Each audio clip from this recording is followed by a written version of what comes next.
श्री नमस्तेस्तु कृष्ण प्राणाधिके प्रिय। जय श्री राम। परम ब्रह्म ओम विद्यादायिनी माँ भारती जगत जननी वीरप्रसूनी भारत माता मंचासीन प्रधानाचार्य सप्रधानाचार्य एवं एठारे उपस्थित मोर आचार्य भाई भौणी मैंने एवं आदरर शिशु भाई भौणी मैंने वेदरे श्रावणी पूर्णिमार महत्व अति सुंदर भाव में वर्णित। जहाँ कहुई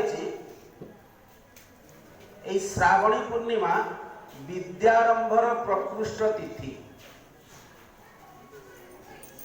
जदि कौन शिशु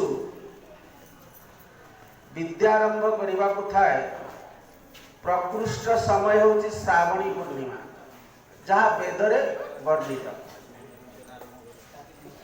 वेद को कहीं लिखि ना वेदर मंत्र गुड़ी को आमर मुनि ऋषि माने वायुमंडल देखुथिले। तेणु कहा जाए ऋषय मंत्र द्रष्टार। भारतवर्षर